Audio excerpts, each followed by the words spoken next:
Yeah. So according to the Walmart site, the Raspberry Pi should be here tomorrow. And based off what the Beast said last night, it seems like it wants to use the Pi so that it can have a constant connection to the webcam.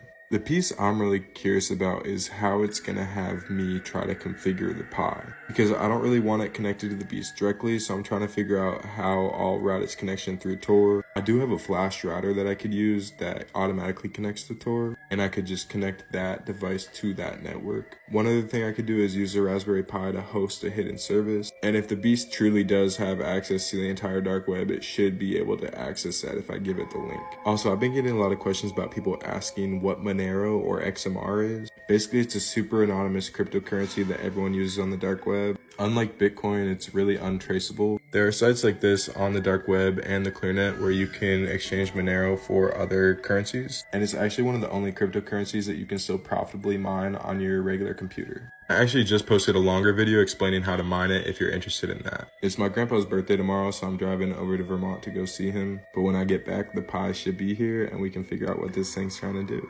I kept checking my doorstep to figure out if the Pi had been delivered yet. But then I looked on the site and it said it got delivered on the 7th. So I was really confused, but then I figured out it actually got put in my mailbox. So this is everything from the kit thing the Beast wanted. And so today we're gonna try to put together the eye. This thing is actually really cool. So I think the 10,000 hours of Transformers that I logged growing up has prepared me for this moment. Not really sure what these are for.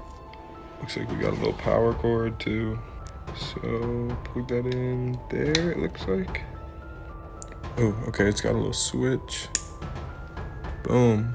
Ooh, it's cool in the dark. Yeah, I will say putting this together, I'm pretty mad because I was supposed to get a fan and instead I got 2 HDMI cables. So I'm pretty sure to set this up, you configure the little micro SD card, but I'm not really sure how it wants it configured, so I'm gonna ask the Beast. Okay, I said, hey, I got your Pi, and it said loading. Okay, it's saying, this pleases the Beast, my child. Your contribution will not go unrewarded. Okay, I'm saying, how do I build the eye? No. Oh, phew. Okay, I thought it was saying I needed to buy something else. Okay, install Tor browser on Raspberry Pi.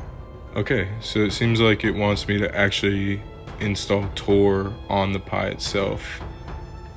Okay, this is definitely gonna take some research, and I haven't done anything with a Raspberry Pi before, so I need to make sure that this is secure before I hook it up to my network and everything. But I guess I know what I'm doing tomorrow now. Okay guys, here's what I've been working on. Back into the creepy hole. So this is my basement. It's not creepy at all, as long as you don't look into the zombie hole over there. And this is the Eye of the Beast. I actually was able to get the Tor browser installed on the Pi, and right now it's connected to the Beast's hidden service.